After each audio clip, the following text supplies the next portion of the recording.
Hello, this is Rachel with the Otago Prattville Public Library, and this is the Curbside Craft Kit for Pandora's box. So today we're going to dig into this kit. Some of you may have been able to get the kit early, which is super exciting. As usual, we have the information for this and next week's events in the kit for you, so you can stay on top of all the good stuff that's happening.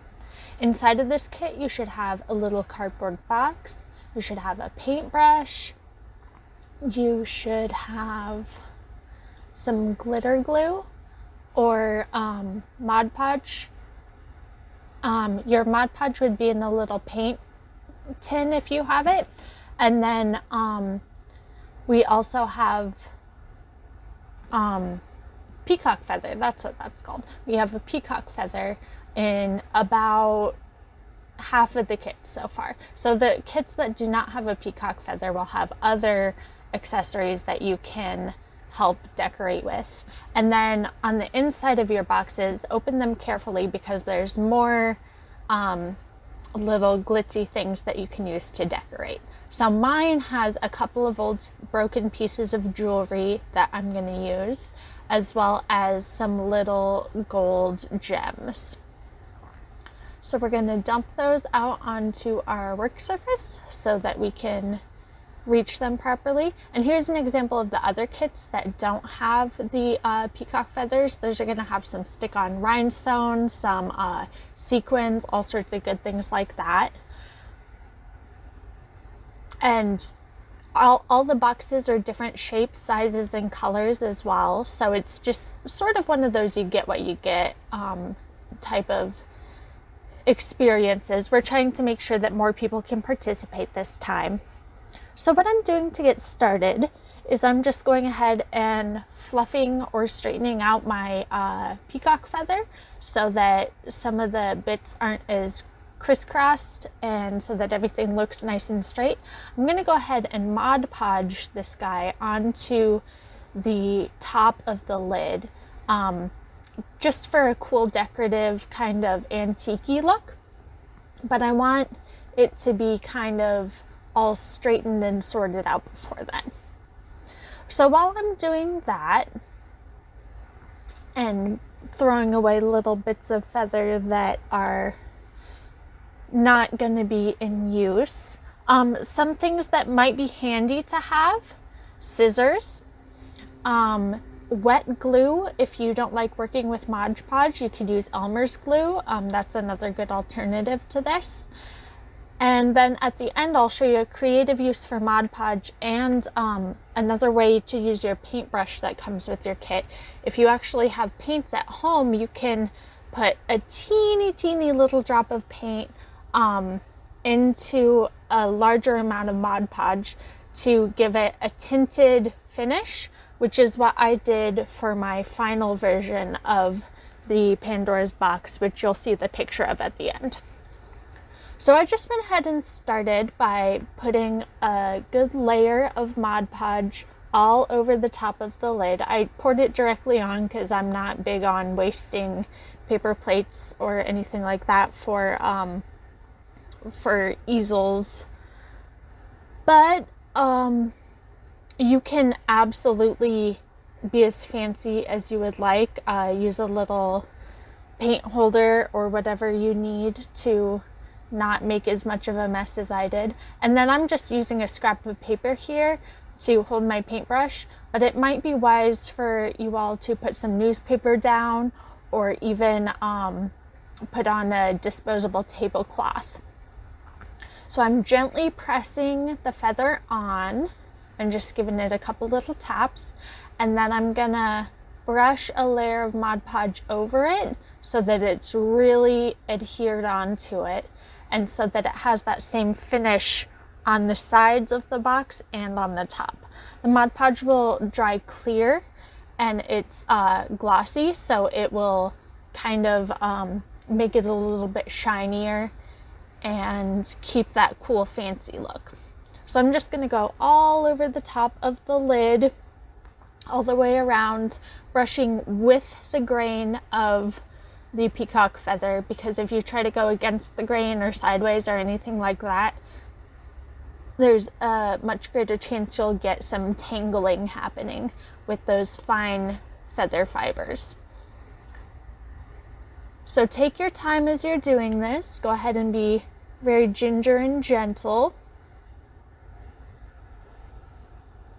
This is a good time to put on some tunes or listen to an audiobook on RB Digital, which is one of our library's e-resources for online listening for audiobooks. If you have any questions about RB Digital, you can email me at rparlier@appl.info. That is spelled RPARLIER at appl.info. So yeah, I'm just painting it on. I'm trying to get a nice even layer, because if you see those white streaks where there's lots and lots of Mod Podge, we don't want to leave those necessarily, because those will make it kind of bumpy in the end. Even though it does dry clear, it can kind of build up a little bit more and be a little bit less kind of visually appealing. So take your time, spread it out. Make sure you're happy with how it looks, and then we're going to let it dry for a few moments.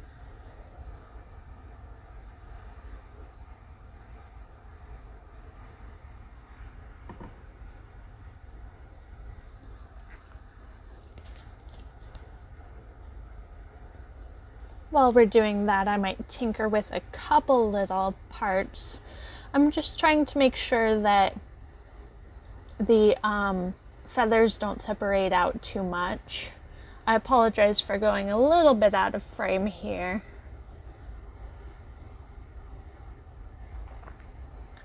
I'm trying a new camera technique so that you all can see what I'm doing a little better, but it's harder for me to see what y'all see this way.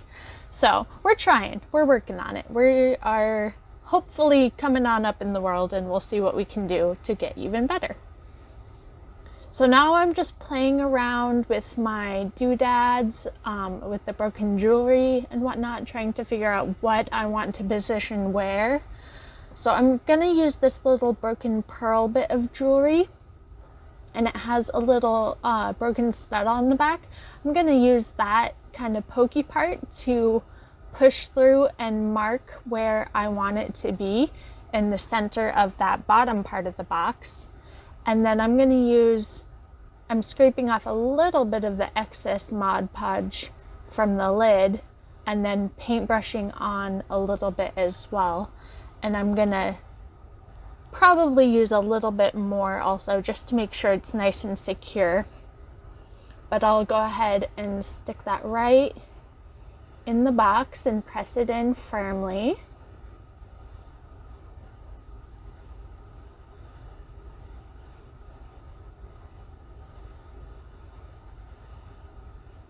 Definitely need a little bit more Mod Podge to secure it.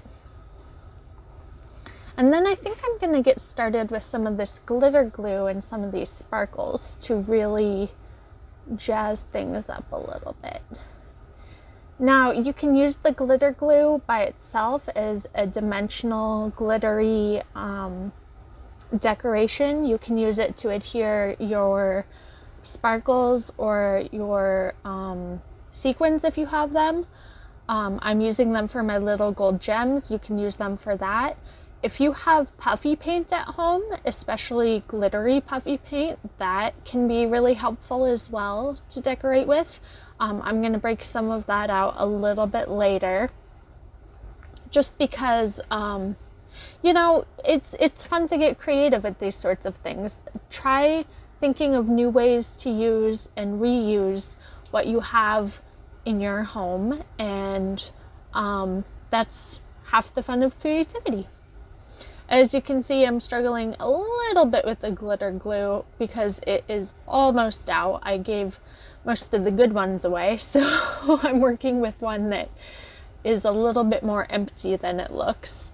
And this is another situation where it's nice to maybe have an extra set of hands, or something to brace the bottom of your box with so that it doesn't roll around if it's a circular box like this one, or something like that while you're trying to squeeze out the glitter glue, because it does come out a little bit easier with a two-handed effort.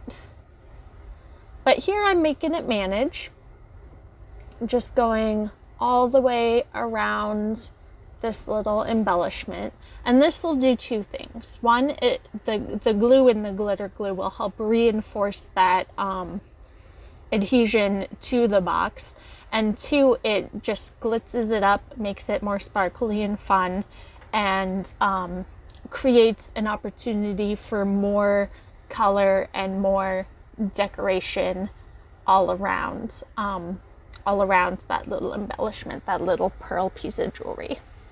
So that should look really fun when we're done. And again, we're just going for something kind of fun, kind of antique-y. It doesn't have to be super sophisticated. If you can make it super sophisticated, that's awesome as well. As always, I would love to see pictures of what you create. The library is always open to receiving Facebook messages with images of what you've made, especially if it's inspired by one of our crafts. And we'd just love to see how you're participating with these activities this summer, because we miss y'all. We miss you. It's been a long time.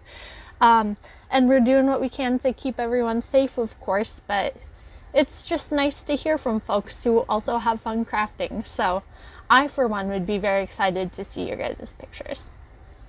So that looks pretty cute. I'm gonna set that aside to dry. Again, you kind of gotta find a good balancing point. And I'm gonna do a little bit of cleaning up and make sure I'm not making too much of a mess leaving all my things around. I believe at this point I will bring in that dimensional puffy paint with the glittery. It's basically slightly more dense glitter glue. So there's that. This one's kind of a silvery confetti color. It's got all sorts of sparkly colors going on, and I'm gonna go ahead and try and stay in frame and put embellishments all around. Now, a mistake that I made here is I tried initially to put some decorations right at the top of the base of the box as well, and you don't necessarily want to do that because it's gonna obstruct the lid. It'll either keep the lid from going on properly or get the lid stuck to the bottom or something like that. And if you want to use this cute little box as a jewelry box or something for your trinkets or something like that, you definitely want it to function with the lid and everything. So I did eventually end up taking that off,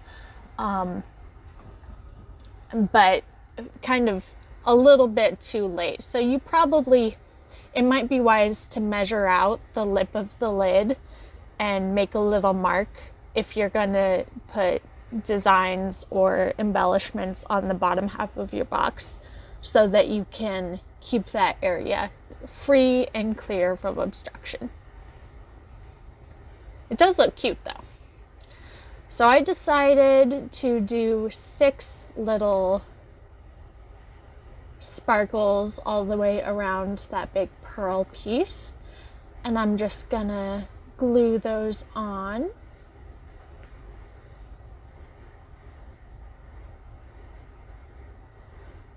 Now, if you want to, the other thing you can do, as I mentioned a little bit earlier, I did kind of a Mod Podge color wash over the top of mine at the very end, where I took a teeny bit of blue and a whole lot of Mod Podge and mixed them together and put it all over for like a sheer colored coat to go over everything. Basically, it went over the peacock feather, went over the sides and bottom of the box, so on and so forth. But you could absolutely do that part first if you wanted. I was originally leaning towards keeping the box its kind of rustic cardboard color, but as I finished up and was looking at the colors from the peacock feather, I just wanted to give it a little bit more color, so I did that color wash at the end. But if you know that you want color straight off the bat that's different from what you were given, there's either the white boxes, the brown cardboard boxes, or there's a few long black boxes as well in these kits. If you want to add another color to that, you can absolutely do that first if you have your own paints that you can go ahead and just brush on. So now what I'm doing is I'm using my paintbrush to remove some of the excess Mod Podge. And again, I'm being somewhat gentle, a little bit more firm with the pressure now, but I'm just trying to squish some of that excess out because it's going to help it to dry more quickly, and it's also going to keep it a little bit flatter. So I'm happy with that. It's going to dry a lot more quickly now, and I'm just going to go ahead and start embellishing right over the top of it. So I'm going to use my puffy paint / glitter glue to do some dots all the way around, kind of following the pattern of the eye of the peacock feather. And I like to do a little swirl at the end just to keep one dot of the glue from smooshing into the next. And once we've got that situated, that looks pretty good, I'm going to go ahead and put some itty bitty gems in each of those as well. Remember to put your lid on your glitter glue or paint so it doesn't dry up. Now, these itty bitty gems are kind of hard to handle. If you have tweezers, you can absolutely use or try to use them. The tweezers I was using were for crafting specifically, and it just didn't work out for me. I did not have the patience for it. I found that the best technique, those tweezers are not going to work. So I found that the best technique for using the little gems is to kind of press them into your finger and let them stick to your finger, just one finger, and then drop it ever so slightly onto the glue, trying not to get too much glue on your finger because then it'll stick to the glue on your finger. But try to get it to adhere to the glue on the box instead of your finger. And it usually, when you do it that way, if you press it just right, it kind of lands upright to where you get that beautiful shiny side sticking up towards you. It takes a little bit of finagling, so I did take my time with this step as I went all the way around.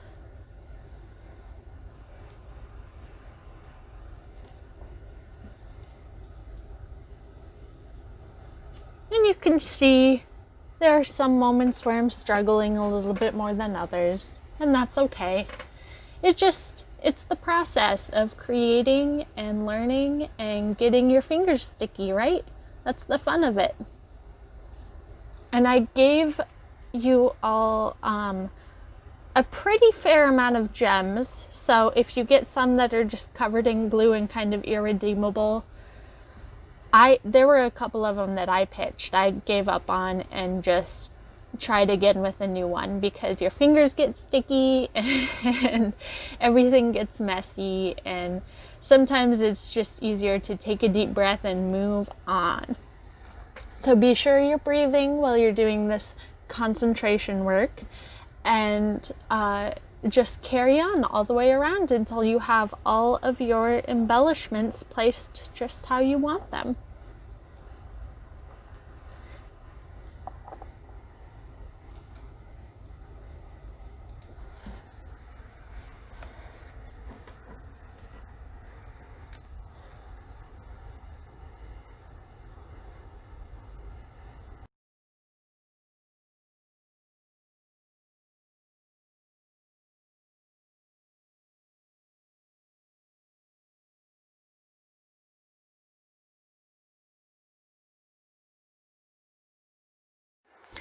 Okie dokie, so now that I have fast forwarded through my painstaking process of sticking them on, I'm going to go ahead and trim some of the excess feather. Now you can leave that on if you'd like to, it's totally up to you, but I just like the idea of it kind of being matched up with the edge there. So I'm using some very sharp scissors to get rid of that extra bits of feathery fluff. And once I get that all situated, it's pretty much going to be a finished project, good to go. Now I didn't record the process of washing it over with the Mod Podge and paint, and one of the reasons for that is because I actually kind of regret doing that. So if you decide you want to do the paint wash first, you absolutely can. If you decide you want to do the paint wash last, you can do that as well. If you don't have paint at home, you don't have to do it. It's no big deal. It's just what makes mine look blue in the end picture versus how it looks right now in the video. But if you do it at the end, the thing that I regret is I put a little bit too much paint in with the Mod Podge, and it ended up covering up some of the beautiful vibrant colors of that peacock feather. So I got the top all trimmed, I'm gonna trim the bottom, and then I'm gonna show you guys, look at those gorgeous colors I was just talking about. Isn't that beautiful? Like the green and the blue and the kind of purpley color. Peacock feathers are so cool, I think. Now, like I said, if you didn't get a peacock feather, you've got rhinestones, you've got sequins, you've got all sorts of things. If you have broken jewelry at home, you can use that to incorporate into your little box. There's so many things that you can do and experiment with. You can just paint your box if you don't like the idea of using sparkles and you do have paint at home. There are so many options. So I hope you guys enjoy. I hope you had a fun time creating Pandora's box with me, and thanks for watching.